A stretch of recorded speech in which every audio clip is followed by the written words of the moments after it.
Sa unang patak ng ulan o sa unang hampas ng hangin sa gabi, may mga kwento na ayaw nang gumising pero may mga kwento ring pilit gumigising para magpaalala. Isa sa mga yon ang hindi ko malilimutan, ang kwento ng isang binatang minsang tinanggihan ng mundo, ngunit binigyan ng kapangyarihang hindi niya hiningi. Kung alam lang niya kung ano ang kapalit. Si Elias 19 lang siya noon, payat, maputla, at laging may bakas ng gutom sa pisngi. Lumaki siya sa gilid ng bukirin sa isang baryo sa Quezon, sa bahay na gawa sa pinagtagpi-tagping yero at kawayan. Wala na ang mga magulang niya, ang nanay kinuha ng lagnat, ang tatay sinama ng alon sa laot. Ang tanging kasama niya ay si Lando, kababata niyang madaldal at may halong kabaliwan sa tawa. Si Lando ang tipong kahit may unos, kaya ka pa ring patawanin sa gitna ng ulan.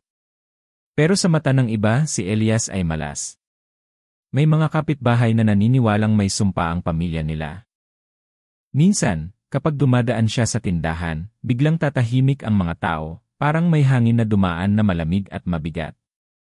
Anak yan ng lason, minsan narinig niyang bulong ng isang matanda. Hindi niya maintindihan pero tinatanggap niya na lang. Kasi sa baryo, mas mabuting tumahimik kaysa magtanong. Isang hapon, habang nagbibilad sila ni Lando ng palay sa gitna ng parang, may napansin silang kakaiba. Sa di kalayuan, sa gilid ng kagubatan, may matandang nakatayo, nakaitim na baro at may suot na sombrero na tila hinabi mula sa balat ng ahas. Hindi gumagalaw pero nakatingin diretsyo kay Elias. "Uy, sino iyon?" "Kamag-anak mo," biro ni Lando, pero kita sa mata niya na hindi siya kampante.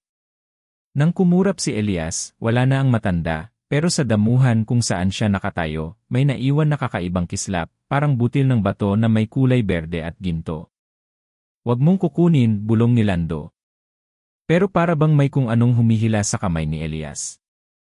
Dinampot niya iyon, at sa sandaling dumikit sa balat niya, parang may malamig na apoy na gumapang mula sa daliri hanggang leeg. Mabilis siyang napaatras, pero hawak niya pa rin ang bagay na yon. Sa mas malapit na tingin, isa pala itong mutya hugis buto, pero makinang, at parang humihinga.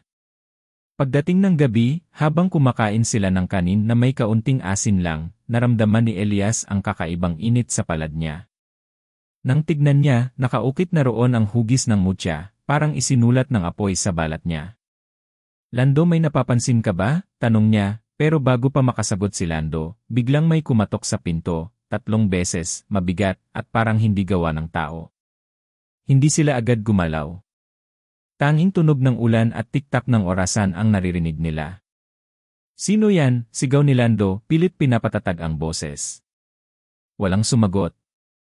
Pero may dumungaw na anino sa may bintana, mahaba, payat, at baluktot ang anyo, parang hindi kayang gayahin ng tao. Nang tumakbo sila sa bintana, wala na. Pero sa lupa, may bakas ng paa, mahaba ang daliri, matulis ang dulo, at nakabaon sa putik na parang mainit. Kinagabihan, nanaginip si Elias.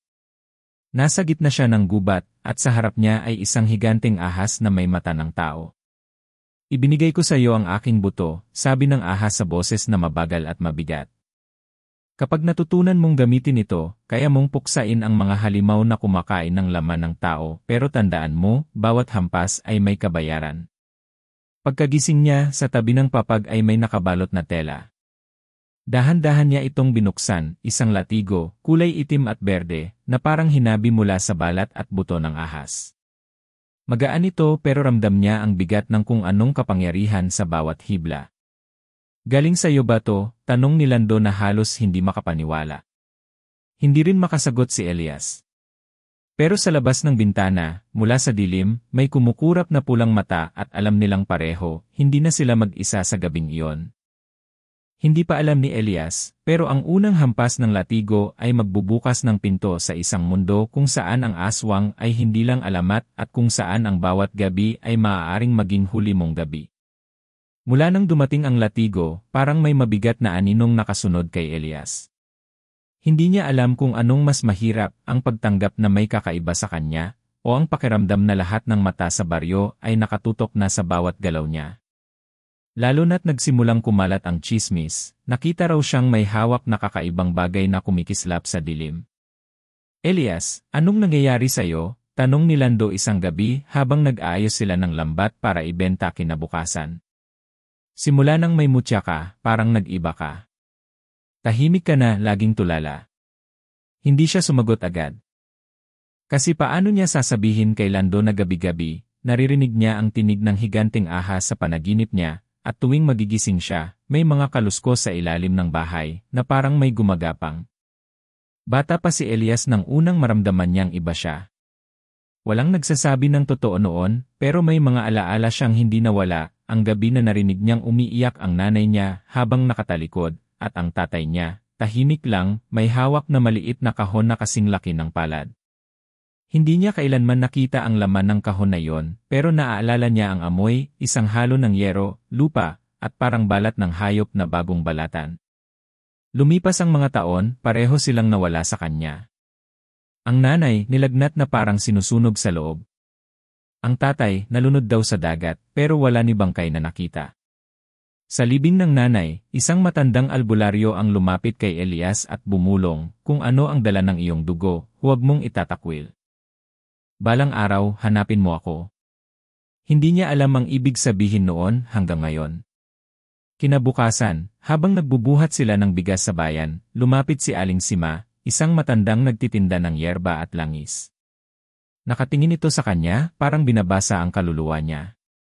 Pag hindi ka mag-ingat, ikaw ang susunod, mahina nitong sabi, sabay abot ng maliit na supot na may lamang pinatuyong dahon. Isaboy mo to sa paligid ng bahay mo tuwing gabi. May naamoy na sayo. Nang gabing iyon, bago pa man niya magamit ang mga dahon, dumating ang isang bisita. Hindi kumatok. Basta na lang lumitaw sa gilid ng kubo, isang babae na halos kasing tanda ng kanyang lola, pero may balat na parang kuminang sa ilalim ng buwan. Nakaputing saya, mahaba ang buhok, at sa bawat galaw, parang may hangin na sumusunod. Hindi ako kaaway, sabi nito sa tinig na malambot pero may bigat. Ako si Amaya, anak ng diwata ng ilog sa Hilaga. Matagal na kitang minamasdan, Elias. Nanlamig siya. Bakit? Ano nang kailangan mo sakin? Hindi ako ang may kailangan. Ikaw, sagot nito. Ang mutyang hawak mo, ang buto ng ahas, hindi basta regalo. Ibinigay yan sa lahi ninyo matagal na, kapalit ng tungkulin. Pero hindi lahat ng nagmamana ay handa. At sa ngayon, may halimaw na naghahanap sayo. Isang aswang na mas matanda pa sa baryong to, alam niya na dumating na sayo ang kapangyarihan. Parang sumikip ang paligid. Bakit ako? Hindi ba't marami pang ibang tao sa baryo? Tumingin si Amaya sa kanya, seryosong-seryoso. Dahil ang pamilya mo ang huling pumatay sa kanya, pero hindi natapos ang laban. Ang tatay mo hindi nalunod. Kinuha siya ng aswang para pahirapan hanggang sa mabali ang kanyang lakas. Ngayon, ikaw ang susunod sa listahan. Gusto niyang umalis, magtago, o basta magising na lang mula sa bangungot na ito. Pero sa halip, lumapit si Amaya at inabot ang isang kabibe na kasing laki ng kamao niya. Kulay pilak na may ukit ng ahas sa ibabaw. Pag narinig mong tumunog ito, ibig sabihin ay malapit na siya. Huwag kang tatakbo, gumamit ka ng latigo. At tandaan mo, hindi lang lakas ang laban mo dito, kundi puso. Pagkaalis ni Amaya, tumahimik ang gabi pero ramdam ni Elias na may nakamasid sa kanya. Kinabukasan, dinala niya ang latigo sa bukirin para subukan, kahit walang nakakaalam. Sa unang hampas, parang may hangin na lumabas mula sa dulo nito, malakas at malamig. Pero sa pangalawang hampas, halos sumabog ang puso niya sa sakit, parang may parte ng lakas niya ang sinipsip ng latigo.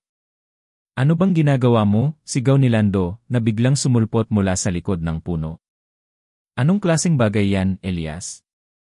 Baka mabaliw ka dyan. Hindi mo maintindihan, sagot niya, pinipigil ang galit. Hindi ito laro. Kung hindi mo sasabihin sakin, baka isipin kong totoo lahat ng tsismis sa baryo, tugon ni Lando, sabay talikod. Mula noon, ramdam ni Elias ang lumalaking agwat sa kanila. Lalo na't gabi-gabi, mas malapit na ang mga kaluskos sa ilalim ng bahay, at minsan, parang may humahaplos sa latigo kahit wala siyang hawak. Sa isa pang panaginip, bumalik ang higanteng ahas. Hindi ka magtatagal kung patatakbo ka lang, anito. Kailangan mong pag-aralan kung paano mag-ipon ng lakas bago maglabas ng hampas. Hindi ka basta tagapagdala ng latigo. Ikaw ang magiging tagaputol ng ugnayan ng halimaw sa mundong ito. Nagising si Elias na hingal at sa gilid ng papag, naroon na naman ang kabibe. Ngunit ngayon, may pira-pirasong liwanag na kumikislap sa loob nito, parang may kumakatok mula sa kabila. Hindi pa niya alam kung paano, pero malinaw ang isang bagay, hindi na siya makakabalik sa dati niyang buhay. At sa dilim sa labas ng bahay, may mababang halakhak na sumasabay sa ihip ng hangin. Mula nang iwan siya ni Lando sa bukirin, parang lalo lang lumamig ang mundo para kay Elias. Sa umaga, ramdam niya ang layo ng mga tao, hindi na siya pinapansin ng mga kababata, at kapag siya'y dumadaan sa harap ng tindahan, biglang titigil ang usapan. Sa gabi, mas mabigat, may mga tunog sa bubong na parang mabibigat na paa, at minsan, may mahinang gasgas sa dingding na tila may kumakalmot mula sa labas. Sa loob niya, may dalawang tinig na nagbabanggaan. Isa, ang boses ng takot, ang gusto lang ay magtago, magpanggap na walang kakaiba, at hayaang dumaan ang unos. At ang isa, ang malamig at malinaw na boses ng higanting ahas sa panaginip niya, na paulit-ulit sinasabi, kung tatakbo ka, mas mabilis kanyang maaabutan. Isang gabi, habang nakahiga, biglang bumigat ang hangin. Naramdaman niya ang lamig na gumagapang sa paa, umaakyat hanggang dibdib. Nang idilat niya ang mata, may aninong nakatayo sa sulok ng silid, manipis, mahaba, at halos walang mukha. Walang tunog ang mga paa nito kahit gumalaw. Humakbang ito palapit. Sa sobrang takot, hinablot ni Elias ang latigo sa tabi ng papag at pinaghampas ang anino. Sa unang hampas, nagliyab ng kulay berde ang dulo nito, at ang anino ay umatras, parang tinulak ng hangin. Pero bago ito tuluyang maglaho, may narinig siyang paos na tinig, hindi ka pa handa, pagkatapos noon, hindi na siya nakatulog. Umupo siya sa harap ng kabibe ni Amaya at tinitigan iyon hanggang mag-umaga. Sa isip niya, bumabalik-balik ang tanong, kung tama bang tinanggap niya ang kapangyarihan na hindi naman niya hiningi. Kinabukasan, nagpunta siya sa ilog kung saan huli niyang nakita si Amaya. Doon, sa ilalim ng mga punong nakayuko sa tubig, lumitaw siya, payapa, pero halata ang pag-aalala sa mukha. Elias, sabi ni Amaya, magsisimula na ang gabi ng pangangaso. Hindi maghihintay ang kaaway. Ano bang gusto mo sakin? Hindi ako bayani. Hindi ako mandirigma, sagot ni Elias, halos mabasag ang boses. Ni hindi ko nga nailigtas ang sarili kong pamilya. Tumingin si Amaya, matalim ngunit maamo. Hindi mo sila nailigtas dahil hindi mo alam ang katotohanan. Ang tatay mo, hindi basta nalunod. At ang nanay mo, hindi tinanggal ng lagnat, kinuha sila ng parehong halimaw na humahabol sa iyo ngayon. Ang kapangyarihan na nasa latigo mo, yan ang parehong gamit ng ninuno mo para tuldukan ang lahi niya noon pero hindi natapos. Ngayon, ikaw ang natira. Naramdaman ni Elias na parang may sumundot sa pinakailalim ng puso niya. Galit. Sakit. At higit sa lahat, isang bigat na hindi niya alam kung kaya niyang pasanin. Kung totoo lahat yan, bakit ngayon lang ako sinabihan? Bakit hindi pa noong may pagkakataon na kung iligtas sila? May mga bagay na kailangang dumating sa tamang oras, sagot ni Amaya. Kung mas maaga, baka hindi mo kinaya. Kung mas huli, baka wala ka ng matitirang laban. Habang pauwi siya, ramdam niya ang bigat ng latigo sa balikat. Parang sumisiksik sa dibdib ang tanong kung para kanino ba talaga siya lalaban, para sa mga taong wala na, o para sa mga natitira pang buhay sa baryo na tila itinataboy siya. Pagsapit ng gabi, hindi na siya binigyan ng panahon para mag-isip. Habang nag-igib siya ng tubig sa poso, napansin niya ang mga aso sa baryo na nagsisigawan at nagkakagulo. May isang unggoy na lumundag mula sa bubong patungo sa puno, pero hindi ito ordinaryong unggoy. Masyado itong payat, mahaba ang daliri, at kumikintab ang mga mata na parang basang uling. Sinundan siya nito ng tingin hanggang makapasok siya sa bahay. Pagkatapos ng ilang oras, habang sinusubukan niyang magpahinga, may narinig siyang mahinang tapik sa bintana. 3 beses. Nang lumapit siya, walang tao, pero sa lupa, may 3 patak ng dugo na tila sariwa pa. Sa malayo, may aninong gumagalaw sa bubungan ng kapitbahay. Hindi na siya nag-atubili, kinuha niya ang latigo, isinabit ang kabibe sa leeg at lumabas. Ngunit bago pa siya makalapit, may humarang na isa pang nilalang, mukhang tao, pero may balikat na kasing lapad ng pinto at mga mata na kulay dilaw. Humalakhak ito. Mabutit lumabas ka, bata. Naghihintay na siya. Tumayo si Elias, pilit pinipigil ang pangangatog. Sino? Sino ang naghihintay? Huwag kang mag-alala, sagot ng halimaw, hindi niya sasaktan ang kaibigan mo kung susunod ka ngayon. Nanigas si Elias. Kaibigan. Iisa lang ang naiisip niya, si Lando. Bago pa siya makapagsalita, lumipad patagilid ang halimaw at parang tinulak ng hangin. Doon niya nakita si Amaya, nakataas ang isang kamay, may liwanag na lumalabas sa palad. Hindi pa ngayon, sigaw nito. Huwag kang makialam, diwata, sagot ng halimaw, bago tuluyang maglaho sa anyo ng makapal na usok. Naiwan si Elias, hinal, pawis, at mas lalong puno ng tanong. Bakit siya nagsabi tungkol kay Lando? Anong ibig niyang sabihin? Elias, sabi ni Amaya habang tinitigan siya ng mariin, kapag mahal mo ang isang tao, iyon ang pinakamadaling gamitin laban sa'yo. At iyan ang unang susubukan ng kaaway. Bumalik sila sa bahay, pero hindi na nakatulog si Elias. Sa halip, tinignan niya ang latigo sa kandilang ilaw, tinitimbang ang bigat ng pagpili, ang harapin ang halimaw na pumatay sa pamilya niya, o ang takasan ang lahat at mailigtas ang natitira pa sa buhay niya. Pero alam niyang kung pipiliin niyang tumakbo, mas lalo lang siyang mawawalan. Sa labas ng bahay, sumigaw ang mga uwak sa dilim, mahaba, magaspang, at parang may kasamang halakhak. At sa hangin, dinig niya ang mababang tinig na bumubulong mula sa kawalan, isa ka nang minarkahan, Elias. At wala nang makapagliligtas sa'yo. Simula nang umalis ang nilalang na humarang sa kanya, parang naging mas mabigat ang bawat gabi.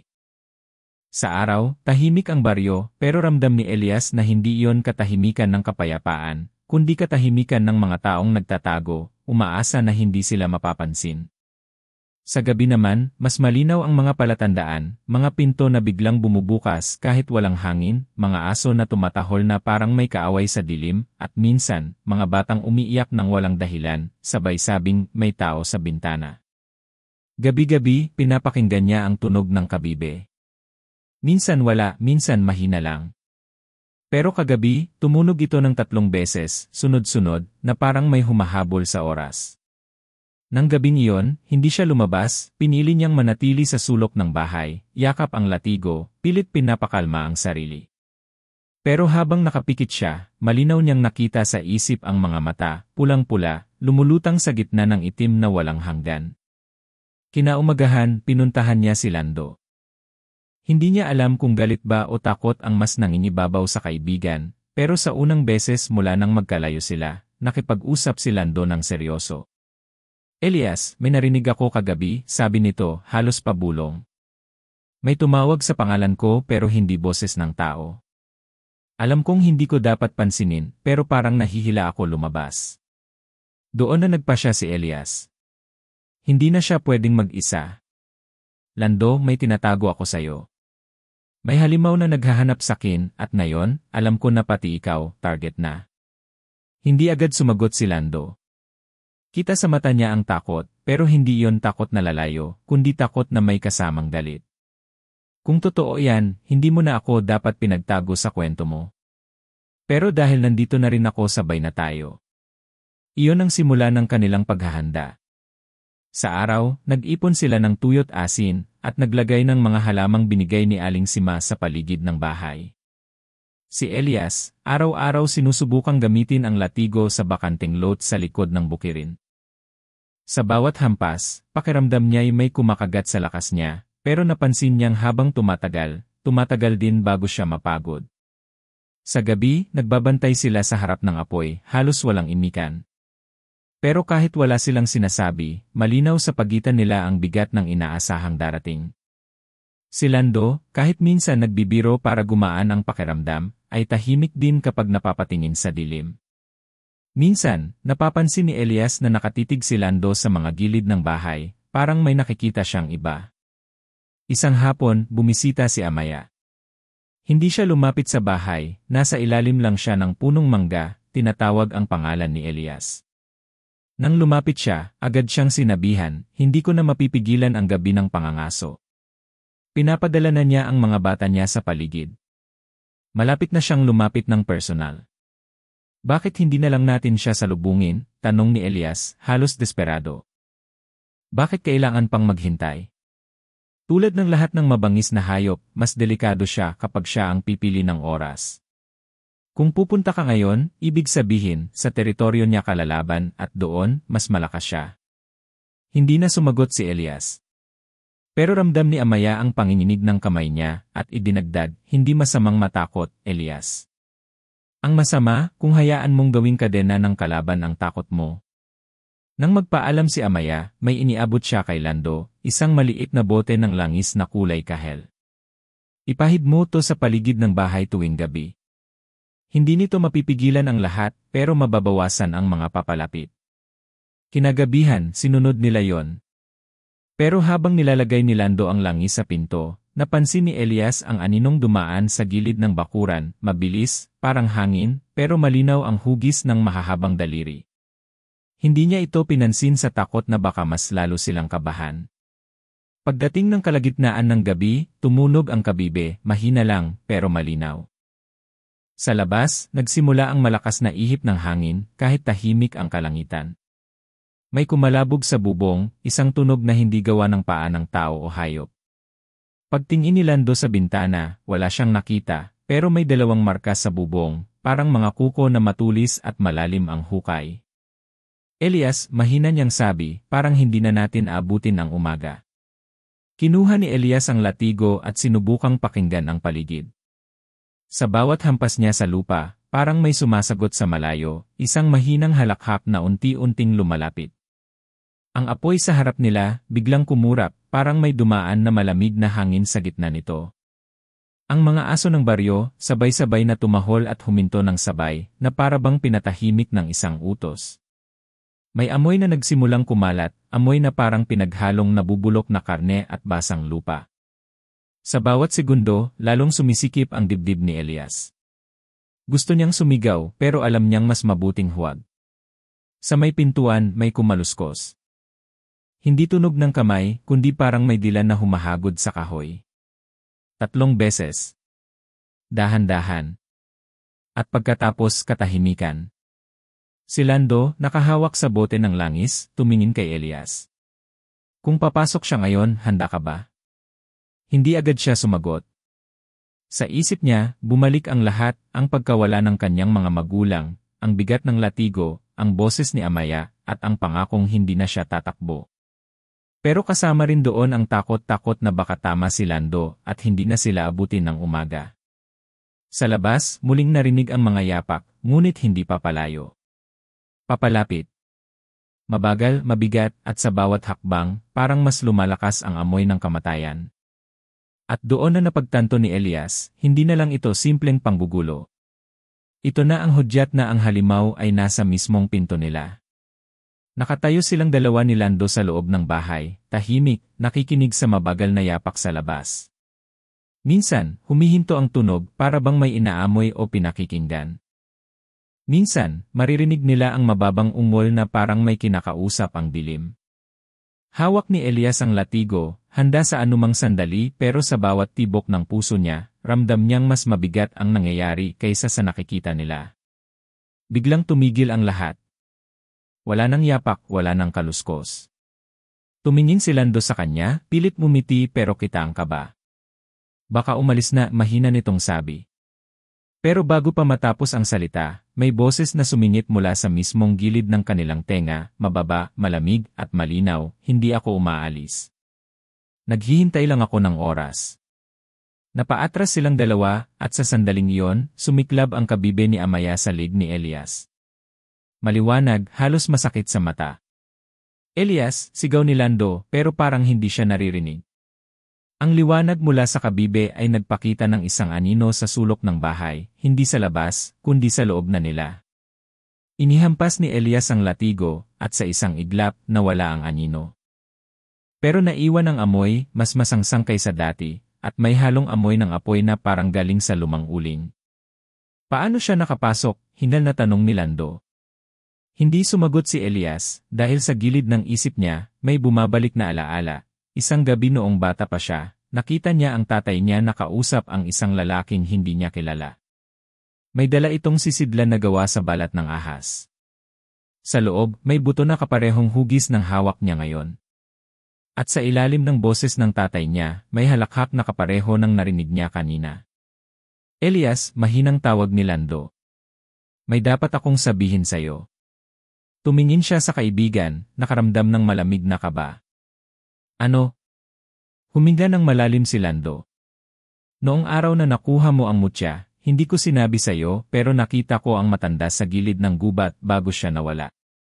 Hindi lang siya basta tumingin sa'yo, kinausap niya ako. Sinabi niyang magbantay ka sa kanya, baka hindi mo magustuhan kung sino siya kapag dumating ang oras. Nanigas si Elias.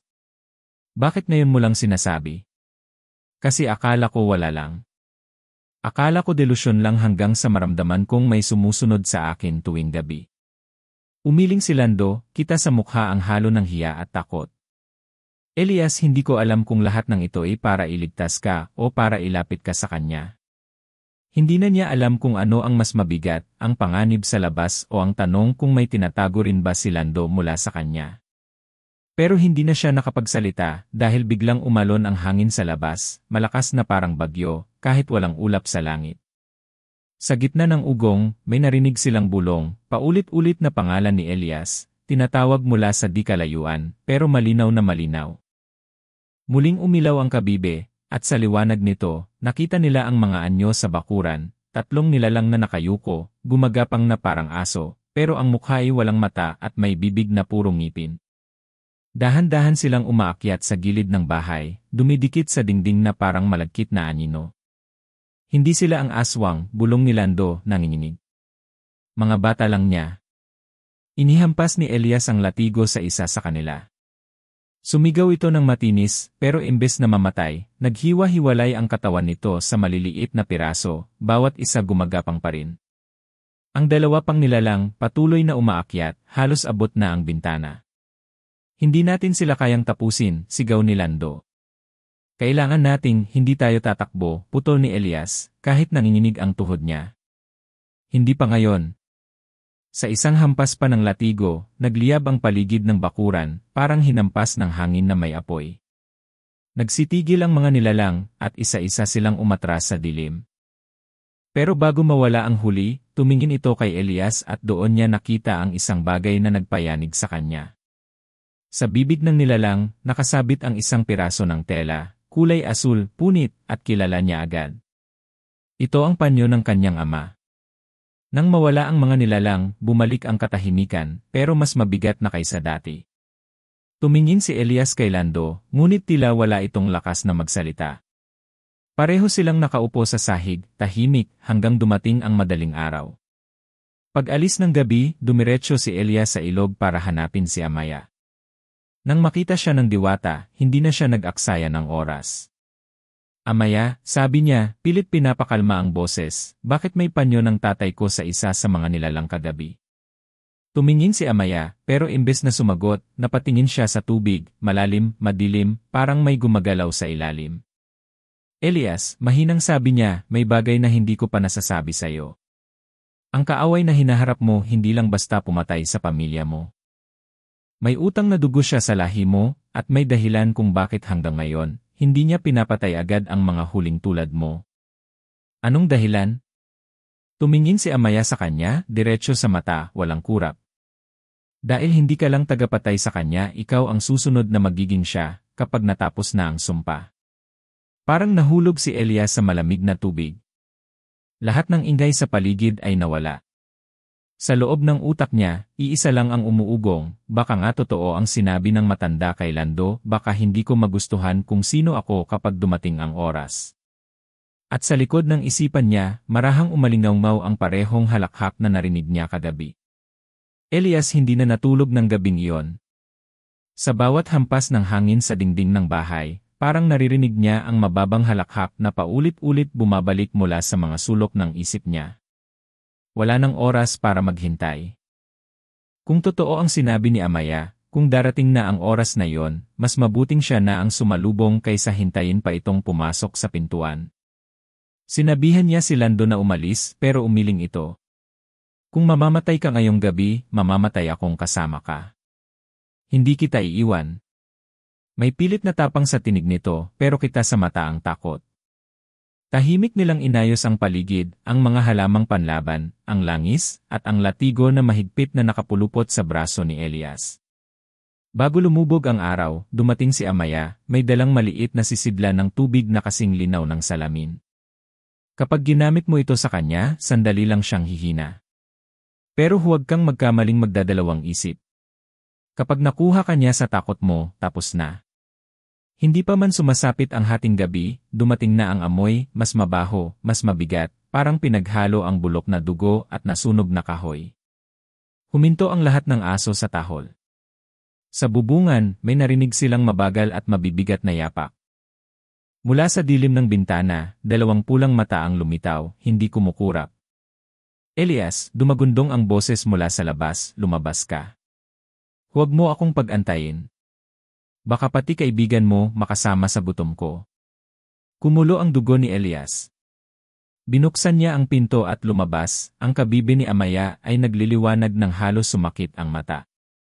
Doon niya nakita ang halimaw, matangkad, baluktot ang gulugod, balat na parang pinagtagpi-tagping balat ng hayop, at mga kuko na kasing haba ng daliri ng tao. Ngunit ang mukha ay pamilyar. Sa ilalim ng mga matang pula, sa likod ng ngiting puno ng pang-uuyam, may hugis na halos kamukha ng kanyang ama. Hindi ka, halos pabulong ang tinig ni Elias. Hindi pa ako patay, anak, sagot ng halimaw. Kinuha niya ako, ginamit, binago. At ikaw ang papalit sa akin. Parang binuhusan ng yelo si Elias. Ang galit at pangungulila ay naghalo sa loob niya. Hindi ako magiging ikaw, sigaw niya sabay hampas ng latigo. Sa unang tama, kumidlat ang paligid, nagliyab ng kulay berde ang hangin, at umatras ang halimaw, pero nakangisi pa rin. Malakas pero hindi sapat. Sumugod ito mas mabilis kaysa inaasahan. Sa isang iglap, nakalapit na ito at muntik nang maabot si Elias. Mabilis niyang binuksan ang sisidlan ng tubig at isinaboy sa halimaw. Agad itong sumigaw, parang sinusunog ng liwanag, at umurong ng ilang hakbang. Sa pagkakataong iyon, tumakbo si Lando mula sa gilid, may hawak na sibat na gawa sa kawayan, at sinaksak ang halimaw sa tagiliran. Umungol ito, ngunit imbes na mahulog, hinawakan nito si Lando at itinapon sa lupa. Bumagsak si Lando ng malakas, humandusay at hindi gumalaw. Hindi, sigaw ni Elias, ngunit wala siyang oras para lumapit. Muling sumugod ang halimaw. Sa bawat hampas ng latigo, ramdam ni Elias na may hinihigop itong lakas mula sa kanya. Sa bawat segundo, parang mas bumibigat ang kanyang katawan, at mas malinaw ang boses sa loob ng isip niya, isang tinig na hindi na kanya. Sumama ka sa akin. Hindi ka nababalik sa dati. Ako ang dugo mo. Nakipaglaban siya sa tinig, iniisip ang mukha ng kanyang nanay, ang tawanan nila ni Lando noong wala pang ganitong dilim sa buhay nila, at ang pangakong hindi na siya tatakbo. Sa huling bugso ng lakas, pinaikot niya ang latigo sa katawan ng halimaw, pinulupot ito, at hinila hanggang bumagsak. Agad niyang sinabuyan ng natitirang tubig mula sa sisidlan, at sa liwanag nito, nakita niyang nagbago ang anyo ng halimaw, mula sa nakakatakot na balat, bumalik ito sa hugis ng kanyang ama, payat, sugatan, at may luha sa mata. Elias, mahina nitong sabi, huwag mong hayaan, huwag mong tanggapin, ngunit bago pa niya masagot, isang makapal na usok ang bumalot dito, at nawala na parang hindi totoo. Nanatiling nakaluhod si Elias sa lupa, hingal, hawak pa rin ang latigo. Tumakbo siya kay Lando, tinapik ang pisngi nito hanggang magising. Buhay ka pa, halos humikbi si Elias, at tumango si Lando, bagaman mahina. Pero bago pa sila makapagpahinga, may narinig silang pamilyar na halakhak mula sa gubat, hindi na galing sa halimaw kanina, kundi mas malalim, mas matanda. Sa hangin, may mga salitang dumaan, parang mula sa daan-daang boses na sabay-sabay, ang laban ay nagsisimula pa lang. Tumingin si Elias kay Lando at nakita sa mata nito ang parehong tanong na nasa isip niya, Kung hindi iyon ang totoong kaaway, sino ang mas malaki at mas malakas na puwersang nasa likod ng lahat? Sa gilid ng bakuran, nakatayo si Amaya, seryoso ang mukha. Elias, ang napatumba mo ay anino lang ng totoong halimaw. At ngayon alam na niya na handa ka. Hinigpitan ni Elias ang hawak sa latigo, kahit nanginginig pa ang kamay. Alam niyang hindi pa tapos ang lahat. At sa kabila ng sakit, takot, at pagkalito, may apoy na nagsisimulang sumiklab sa loob niya. Kung darating ang huling laban, haharapin niya ito, kahit pa ang kalaban ay dugo niya mismo. Madaling araw na, ngunit gising pa rin si Elias. Nakaupo siya sa hagdan ng kanilang bahay, ang latigo nakapulupot sa kamay, tila mabigat pa rin kahit walang halimaw sa paligid. Sa di kalayuan, maririnig ang huni ng mga kuliglig at mahinang hampas ng hangin sa dahon. Pero para kay Elias, kakaiba na ang katahimikang iyon, parang naghihintay ng susunod na kabanata ng gulo. Si Lando ay nakahiga sa banig sa loob, mahimbing ngunit may bakas ng hirap sa bawat hinga. Pinilit ni Elias na gamutin ang mga sugat nito, ginamit ang mga halamang bigay ni Amaya. Tuwing titignan niya ang kaibigan, napapaisip siya kung paano niya magagawang ipagpatuloy ang laban nang hindi nasasaktan ang mga mahal niya. Pero alam din niya, walang ligtas na daan kapag napasok ka na sa ganitong mundo. Nasa gilid ng bakuran si Amaya, tahimik na nakatanaw sa silangan. Lumapit si Elias at tinanong, totoo ba ang lahat ng sinabi niya? Na nadugo ko siya. Hindi agad sumagot ang diwata. Nang magsalita ito, may bigat ang tinig.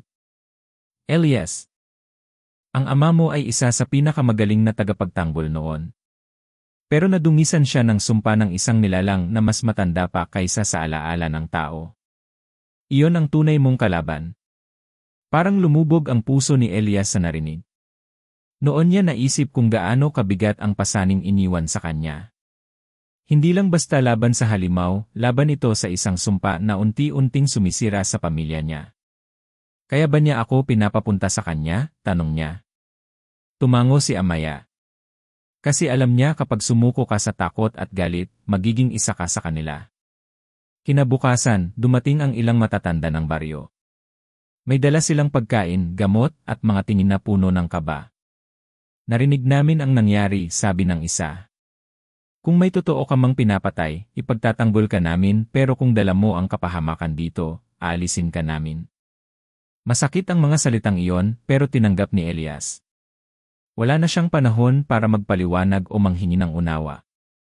Alam niyang sa huli, gawa ang magsasalita, hindi salita. Ilang araw silang nagpagaling at nag-ipon ng lakas. Si Lando, kahit hirap gumalaw, pilit na tumutulong maghanda ng mga bitag at panangga sa paligid. Hindi kita iiwan, kahit anong mangyari, sabi nito isang gabi habang tinatahi ang sariling damit. Kung talagang darating siya, haharapin natin pero sana, kapag natapos lahat, makabalik pa tayo sa dati. Ngunit sa puso ni Elias, alam niyang walang pagbabalik sa dati. Bawat gabi, panaginip ng kanyang ama ang bumabagabag sa kanya, hindi na bilang halimaw, kundi bilang isang tao, nakatali sa kadena, nakikiusap na tapusin ang sumpa. Sa bawat pagising, ramdam niya ang bigat ng pagpili, ililigtas ba niya ito o tatapusin ang lahat kahit masaktan siya. Isang umaga, dumating si Amaya at iniabot sa kanya ang isang maliit na kahon na yari sa kahoy na may ukit ng mga ahas at bituin. Ito ang huling regalong maibibigay ko. Dito nakatago ang kasagutan kung paano mo magagapi ang pinagmulan ng sumpa. Pero mag-ingat, Elias, bawat kasagutan ay may kapalit. Binuksan niya ito at nakita ang isang maliit na piraso ng buto, kapareho ng mutya na unang nakita niya sa damuhan, ngunit kulay puti at may mga bitak. Nang hawakan niya, naramdaman niya ang kakaibang init, hindi tulad ng apoy na nagdadala ng takot, kundi parang init ng araw sa madaling araw, banayad ngunit malakas. Ito ang magiging ilaw mo sa dilim, sabi ni Amaya. Pero kapag ginamit mo, baka hindi mo na magawang ibalik ang sarili mo. Sumapit ang huling gabi bago tuluyang lumisan si Elias para hanapin ang pinagmulan ng sumpa. Nasa ilalim sila ng malaking punong mangga, nakaupo kasama si Lando. Tahimik lang silang dalawa, pinapanood ang buwan. Kung sakaling hindi ako makabalik, sabi ni Elias, pero agad siyang pinutol ni Lando. Babalik ka. Kasi kung hindi, ako mismo ang susundo sa'yo, kahit saan ka pa mapunta. Natawa si Elias sa gitna ng bigat ng gabi. Sa unang pagkakataon mula nang magsimula ang lahat, nakaramdam siya ng kaunting ginhawa, kahit alam niyang panandalian lang. Sa kanyang dibdib, ramdam pa rin niya ang tibok ng kaba, ngunit may kasamang tibok ng tapang. Kinabukasan, bago umalis, naglakad siya sa paligid ng baryo. Ang mga bata, na dati umiiwas sa kanya, ngayon ay nakatingin lang mula sa malayo. Ang matatanda, tahimik ngunit hindi na kasing lupit ang tingin. Siguro dahil narinig nila na lumaban siya, o siguro dahil alam nilang darating ang panahon na kailangan nila rin siya. Sa dulo ng kalsada, huminto siya at tumingin pabalik. Ang bahay, ang bukirin, at ang mga taong iniwan niya ay parang larawan na isinasara sa isang lumang aklat. Alam niyang babalikan niya ito, pero hindi bilang parehong Elias. Lalakbay siya bilang isang taong may dalang apoy na hindi madaling patayin. Habang naglalakad patungo sa hangganan ng gubat, sumilip si Amaya mula sa lilim ng mga puno. "Handa ka na ba?" tanong nito. Huminga ng malalim si Elias, hawak ang latigo at ang maliit na buto sa bulsa. "Hindi," sagot niya, "pero kailangan." At sa unang hakbang niya sa malamig na damuhan, naramdaman niya ang simula ng panibagong laban, hindi para sa sarili niya lang, kundi para sa lahat ng mawawala kung magtatagumpay ang dilim. Hindi niya alam kung mananalo siya, ngunit malinaw sa kanya ang isang bagay, hindi niya hahayaang ang kwento ng pamilya niya ay matapos sa takot. Sa mga mata ng karamihan, si Elias ay isang binatang may dala ng sumpa. Pero sa puso niya, alam niyang siya rin ang magtatapos nito. At kahit magdilim ang lahat, palagi siyang lalakad patungo sa liwanag, kahit gaano ito kaliit. Sapagkat sa dulo ng bawat gabi, may mga kwento na hindi natatapos sa hating gabi kundi doon pa lang nagsisimula.